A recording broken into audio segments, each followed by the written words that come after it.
Welcome to red TV. నేను మీ తేజ. ప్రస్తుతం మనతో పాటు సీనియర్ జర్నలిస్ట్ కిరణ్ గారు ఉన్నారు. నమస్తే సార్.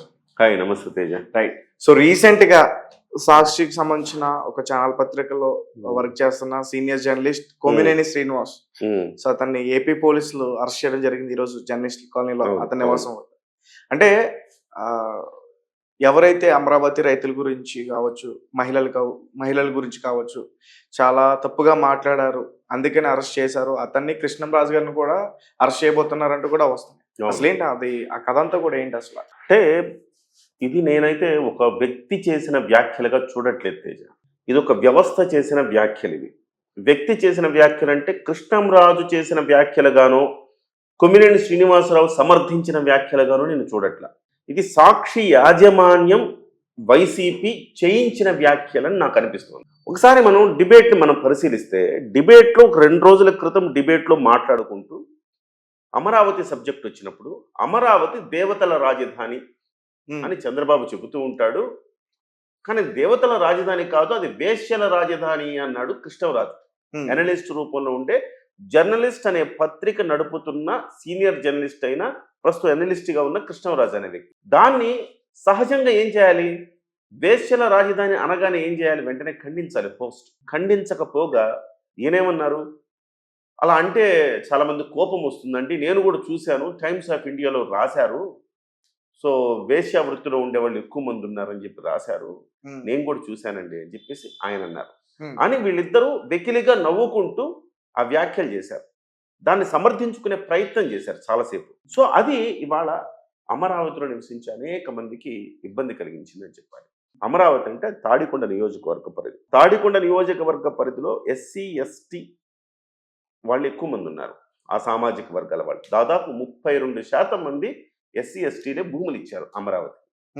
మిగతా అగ్రకులాల వాళ్ళు 18%, 20% మాత్రమే ఉన్నారు. అగ్రకులాల వాళ్ళు ఒకళ్ళు రెడ్లు ఒక 20% మంది, 18% మంది కమ్మలు, ఒక 8%, 9% మంది కాపులు ఉన్నారు.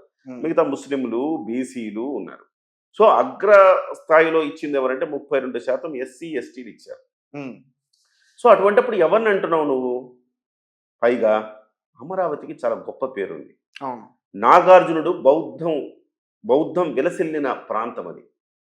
స్వయంగా నాగార్జునుడు విహరించిన ప్రాంతం అది. అంత గొప్ప చారిత్రక ఆనవాళ్లు కలిగిన ప్రాంతం అమరావతి. సో దాన్ని పట్టుకొని వేశ్యల రాజధాని అని అంటే డెఫినెట్గా అది చాలా అనేక మంది మనోభావాలు దెబ్బతినే అంశం. 2 రోజులుగా దాని మీద విస్తృతంగా నిరసన ప్రదర్శనలు జరుగుతున్నాయి. ఈవెందో అంత నిరసన జరుగుతున్నా కానీ చీమ కుట్టినట్టయినా లేదు వాళ్ళిద్దరికి. వాళ్ళిద్దరూ క్షమాపణ చెప్పకపోగా మళ్ళీ డిబేట్ చేసినట్టున్నారు. మళ్ళీ డిబేట్ చేశారు. క్షమాపణ చెప్పకపోగా వాళ్ళు ఇచ్చిన వివరణ ఏంటంటే, ఇది నివేదికల ప్రకారం చెప్పాము, మాదేం తప్పు లేదు, నివేదికల ప్రకారం చెప్పాము, టైమ్స్ ఆఫ్ ఇండియా ఇచ్చిన నివేదిక ప్రకారం చెప్పామంట. నేను ఆ టైమ్స్ ఆఫ్ ఇండియా నివేదికలు కూడా పరిశీలించాను. వాస్తవానికి టైమ్స్ ఆఫ్ ఇండియా నివేదికలు ఏ నివేదికలు అయితే ఆధారంగా చేసుకుని టైమ్స్ ఆఫ్ ఇండియా రాసిందో కథనము, ఆ నివేదికలన్నీ కూడా లోపభూయిష్టంగా ఉన్నాయి. ఉదాహరణకు ఒక చోట ఒక 1000 మంది పాపులేషన్ ఉందనుకుందాం తేజ. 1000 మందిలో ఒక 10 మంది దొంగలు ఉన్నారు అనుకుందాం ఉదాహరణకు. అదే సమయంలో ఇంకొక చోట 1,00,000 మంది ఉంటే 1,00,000 మందిలో 100 మంది దొంగలు ఉన్నారు అనుకుందాం. ఎక్కడ ఎక్కువ మంది దొంగలు ఉన్నారంటే ఏం చెప్తాను? సో దామాషా పద్ధతి ప్రకారం చెప్తాం. అంటే 1000 మందిలో 10 మంది దొంగలు ఉన్నారు ఇక్కడ. అక్కడ 1,00,000 మందిలో 20 మందే ఉన్నారు. దామాషా పద్ధతి ప్రకారం చూస్తే ఎక్కువ మంది 1,00,000 మందిలో ఉండేది 20 మందే, కనుక 1000 మందిలో 10 మంది ఉన్నారు. కానీ సంఖ్యపరంగా చూస్తే 10, 20 కనపడుతుంది. 20 అనేది 1,00,000 మందిలో 20 మంది ఉన్నారు, ఆ ఊర్లో ఎక్కువ మంది దొంగలు ఉన్నారండి అంటాం మనం. ఇక్కడ చూస్తే 10 మందేనండి, ఇక్కడ అక్కడ 20 మంది ఉన్నారు, కానీ అక్కడ 1,00,000 మంది ఉన్నారనే సంగతి మనం మర్చిపోతే ఎట్లా? అట్లా డెన్సిటీ ఆఫ్ పాపులేషన్ని తీసుకున్నప్పుడు ఆ డెన్సిటీ ఆఫ్ పాపులేషన్లో దాన్ని మనం రేషియోలో తీసుకుంటేనే మనకు పర్సంటేజ్ వస్తుంది. సో అలా లేకుండా వాళ్ళు రాశారు. పైగా ఉత్తరాదిన సరైన సర్వేలు జరగలేదు. జరగకుండా ఆ నివేదికలు ఇచ్చారు. చాలా చోట్ల ముంబై లాంటి నగరంలో రెడ్ లైట్ ఏరియాలోనే 1,00,000 మంది ఈ వ్యభిచారం చేస్తున్నట్టుగా ఒక అంచనా ఉంది.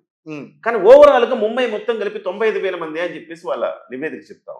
సో ఈ రకంగా కొన్ని చోట్లకి, కోల్కతా లాంటి చోట్లకి వాళ్ళు వెళ్ళలేని పరిస్థితి. బీహార్, ఉత్తరప్రదేశ్ కనీసం వాళ్ళు ఆ వైపుకి వెళ్ళి కనీసం సర్వే కూడా చేయలేరు. అలాంటి ఒక భయానక పరిస్థితులు ఉంటాయి అక్కడ. సో ఇన్ని పారామీటర్స్ ఉంటే ఎవడో దిక్కుమాలినోడు ఆ నివేదిక ఇస్తే ఇంకొక దిక్కుమాలినోడు ఆ టైమ్స్ ఆఫ్ ఇండియాలో రాస్తే ఈ దిక్కుమాలినోళ్ళు ఇద్దరు అక్కడ దాని మీద డిస్కషన్ పెడతారు. ఎంత బుర్ర తక్కువ వ్యవహారం కదా ఇది. ఇద్దరికి దాదాపు 40-50 ఏళ్ళ ఎక్స్పీరియన్స్ ఉంది గుండె కింద. మీడియాలోనే. మీడియాలో 40-50 ఏళ్ళ ఎక్స్పీరియన్స్ ఉన్న వాళ్ళు చేసే వ్యాఖ్యలు అనేవి అంటే ఎట్లా తయారైపోయిందంటే తేజ, కొమ్మినేని శ్రీనివాసరావు గారు మంచి జర్నలిస్ట్. ఆయన అంటే మా అందరికి కూడా అపారమైన గౌరవం. ఆంధ్రజ్యోతిలో పనిచేశారు, ఆ తర్వాత ఎన్టీవీలో చర్చలు చేసేవాళ్ళు, హోస్ట్గా చేసేవారు. ఆ తర్వాత సాక్షికి వెళ్ళారు. రావణాసుర పక్షం చేరిన తర్వాతనే ఆయనలో జర్నలిస్ట్ చచ్చిపోయాడు. ఎప్పుడైతే ఆయన ఒక దశాబ్దమన్నర కాలం క్రితం రావణాసుర పక్షం చేరాడు, ఆయన చేరిన తర్వాతనే ఆయనలో ఉన్న జర్నలిస్ట్ పూర్తిగా చచ్చిపోయాడు. వైసీపీ కార్యకర్తగా మారిపోయి చర్చలు చేస్తూ ఉన్నాడు.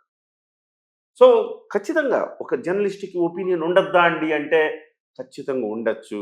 సరే, ఇక్కడ ఇంకొక ప్రశ్న అడుగుతాను. అంటే ఇలా అనుకోవచ్చా, అంటే సాక్షి పైన కూడా చర్యలు తీసుకుంటాం అని చెప్పేసి అన్నారు, హోమ్ మినిస్టర్ గారే మాట్లాడారు డైరెక్ట్గా. దాని తర్వాత మళ్ళీ వీళ్ళిద్దరూ డిబేట్లో జగన్ గారికి క్షమాపణ చెప్తాను, భారతి గారికి క్షమాపణ చెప్తాను, అవసరమైతే రాజీనామా చేసి బయటికి వెళ్ళిపోతాను అన్నట్టుగా కూడా మాట్లాడారు. అంటే తాను చేసిన తప్పు మళ్ళీ సాక్షి పైనకి రాకుండా అడ్డుపడ్డానిక స్వామి భక్తి ప్రదర్శించాడు తప్ప కొంచెం పశ్చాత్తాపానికి మించిన ప్రాయశ్చిత్తం లేదు అంటారు కదా తేజ.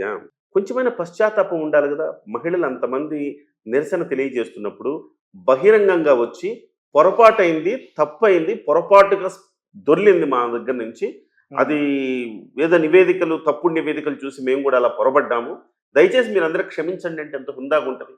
ఒక్కొక్కళ్ళకి 60-70 ఏళ్ళు ఉన్నాయి కదా, సిగ్గుండాలి కొంచెమైనా. అలా కాకుండా వాళ్ళు ఏం చేశారు, భారతి గారికి ఉద్యోగ ధర్మం, ఉద్యోగం ఎక్కడ పోతుందని భారతి గారికి క్షమాపణ చెప్తా, జగన్ గారికి క్షమాపణ చెప్తా. వాళ్ళకి కాదు కదా నువ్వు చెప్పాల్సింది ఎక్కడ, మహిళలకు కదా, అమరావతి మహిళలకు నువ్వు క్షమాపణ చెప్పాలి. సో కనీసం పశ్చాత్తాపం కూడా లేకపోవడం ఇవాళ ఆయన అరెస్ట్ని అందరూ సర్వత్రా హర్షం వ్యక్తం చేస్తున్నారు.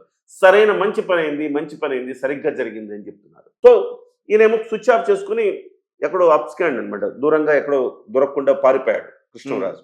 సో ఖచ్చితంగా ఇది ఇక్కడతో ఆగదు తేజ. ఇది చాలా పెద్ద తప్పిదము.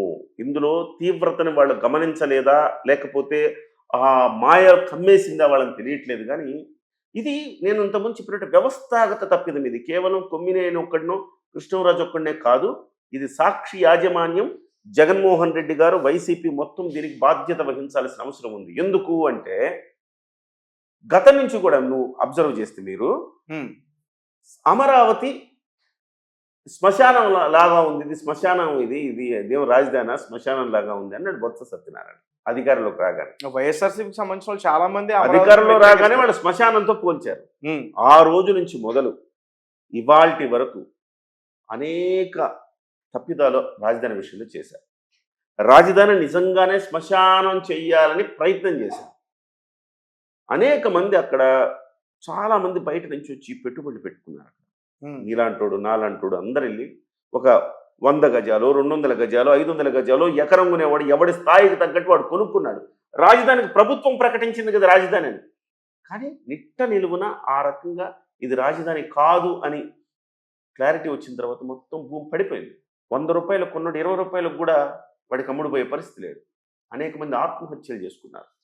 అనేక మంది పారిపోయి వేరే ప్రాంతాలకు వలసపోయారు, బతుకు జీవుడా అంటూ. ఇంత చేసిన పాపం ఊరికే పోతుందా? కర్మ ఫలం అనుభవించాల్సిందే. అందుకే ఇవాళ 11 వచ్చాయి. వైనాట్ 175 అన్న వ్యక్తులకి 11 ఎందుకు వచ్చినాయి? మీరు చంద్రబాబుకి మీకు వైరం ఉంటే చూసుకోండి, మీకు లేకపోతే పవన్ కళ్యాణ్కి వైరం ఉంటే చూసుకోండి. కానీ అన్యాయంగా అమరావతిని మీరు ఎక్కడైతే ఎడారిలా చేసేసారో, అనేక మంది ఇబ్బంది పెట్టారు, కొన్ని వేల మంది నాశనమయ్యారు. వాళ్ళందరి ఘోష తగిలి ఇవాళ జగన్మోహన్ రెడ్డికి 11 వచ్చినాయి. అంటే ఆ రోజు నుంచి జగన్మోహన్ రెడ్డికి ద్వేషం అమరావతి అంటే. ఆ రోజు నుంచి ఇవాళ వరకు అమరావతిగా కట్టేస్తాడు చంద్రబాబు నాయుడు, దాన్ని ఎట్లా అడ్డుకోవాలంటే దాన్ని డీఫేమ్ చెయ్యాలి అని ఒక కుట్రపూరితంగా జరిగింది. డీఫేమ్ ఎట్లా చేయాలి? అక్కడ వేశ్య రాజధాని, అది వేశ్యలు ఎక్కువ ఉంటారు, చివరికి ఎయిడ్స్ పేషెంట్లు కూడా ఎక్కువ ఉన్నారు. సో వాళ్ళ కోసం 150 బృందాలు పనిచేస్తున్నాయి, ఇవన్నీ చెప్పారు వాళ్ళు. అంటే ఏం చేయదలుచుకున్నారు? డీఫేమ్ చేయదలుచుకున్నారు. కన్న తల్లిని, ఉన్న ఊరిని అవమానించిన కూడా ఆవిడ మనిషే కాదు. ఇప్పుడు ఈ కృష్ణరాజు కూడా మనిషే కాదు. ఆ కృష్ణరాజు అనేవాడు అక్కడ ఉండేవాడే, అమరావతి అమరావతి చుట్టుపక్కల ఉండేవాడే. అమరావతి చుట్టుపక్కల వేశ్యావాటికలు ఉన్నాయన్నాడు. మరి వేశ్యావాటికల నుంచి వచ్చాడా ఈ కృష్ణరాజు? ఎంత దుర్మార్గమైన వ్యాఖ్యలు అవి. సో కన్న తల్లిని, ఉన్న ఊరిని నువ్వు ఆ రకంగా అవమానపరుస్తున్నావు అంటే నువ్వు అసలు మనిషివేనా? సార్ అంటే ఇప్పుడు అమరావతి రాజధాని గురించి మనం డిస్కస్ చేస్తున్నావా, అమరావతిలో ఉన్న మహిళల గురించి మనం డిస్కస్ చేస్తున్నావా? ఎందుకంటే ప్రజలకు అర్థం కావాలి. ఇప్పుడు డిఫేమ్ చేయడానికి ట్రై చేస్తున్నారని చెప్పేసి. నార్మల్గా ఇప్పుడు వీళ్ళిద్దరు మాట్లాడడం కాదు, ఇంతకు ముందు అక్కడ వర్షాలు ఎక్కువ రావడం వల్ల వరదలు వచ్చాయి. దాని తర్వాత కూడా కొన్ని విమర్శలు వచ్చాయి. అదే తేజ, అంటే అలా విమర్శించే వాళ్ళందరికీ కూడా ఒక పాఠం చెప్పే ప్రయత్నం. నేనంటే ఏమంటున్నానంటే, అమరావతి వర్షాలు వస్తాయి, మునిగిపోతది, అమరావతి వేస్ట్, అక్కడ రాజధాని కట్టలేరు, ఇలాంటివన్నీ అనేక ప్రచారాలు చేశారు. కానీ అవన్నీ కూడా ఏది కూడా నిరూపితం కాలేదు. వర్షాలు వచ్చినాయి, వరదలు వచ్చినాయి, కానీ అమరావతి బాగానే ఉంది కదా. ఇటువైపు విజయవాడ మునిగిపోయింది, కానీ అమరావతి బాగానే ఉంది వరదలకి. సో అవన్నీ తేటతెల్లమైపోయి తేలిపోయిన తర్వాత ఇంకేం ఆరోపణలు చేయాలి? ఇది వేశ్యల రాజధాని అందాం, దీన్ని ఇట్లాంటి డీఫేమ్ అయిపోతే ఇక్కడికి ఎవరు రారు. ఇండైరెక్ట్గా మహిళలను అన్నారా అంటే డెఫినెట్గా మహిళలకు తగులుతుంది కదా అది. At the same time Amaravati brand ఇమేజ్ని వాళ్ళు దెబ్బతీసి ఒక ప్రయత్నం చేశారు, కుట్రపూరితంగా చేశారు. ఈ అరెస్టులు కొమ్మినేనితో ఆగద్దు, కృష్ణరాజును అరెస్ట్ చేయాలి ఎక్కడ కలుగులో దాక్కున్నా. అలాగే సాక్షి యాజమాన్యాన్ని కూడా దీంట్లో ఇన్వాల్వ్ చేయాలి. యాజమాన్యం తరపున ఎవరినైనా అరెస్ట్ చేయవలసిందే. మరి భారతిని అరెస్ట్ చేస్తారా? భారతి గారే కదా యాజమాన్యం అంటే. మరి యాజమాన్యంగా ఆమె బాధ్యత ఏం వహించాలి? ఈ కొమ్మినేని శ్రీనివాసరావుని పోస్ట్గా ఉన్న వ్యక్తిని ఆ డిబేట్ నుంచి సస్పెండ్ చేయాలి కదా.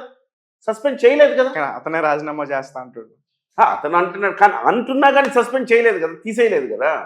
కాబట్టి సాక్షి యాజమాన్యం కూడా దీనికి బాధ్యత వహించలేదు కాబట్టి సాక్షి యాజమాన్యాన్ని కూడా అదుపులోకి తీసుకోవాల్సిన అవసరం. రైట్. సరే, ఇలా అనుకోవచ్చా, వీళ్ళకి మహిళల పట్ల తప్పుగా మాట్లాడితే ఖచ్చితంగా ఇలాంటి యాక్షన్స్ తీసుకుంటారు అక్కడ పోలీసులు అనేది వాళ్ళకి తెలుసు. ఎందుకంటే చాలా అనుభవం ఉన్న వ్యక్తులు ఇద్దరు కూడా కావాలనే మహిళల పైన ఇలా డిస్కషన్ చేసి ఒక అమరావతి గురించి ఒక పెద్ద చర్చ లాంటివి జరిపి చివరికి అంటే ఇంకా డిఫేమ్ చేయడానికి ఒక ట్రై చేస్తున్నట్టు అనుకోవచ్చా?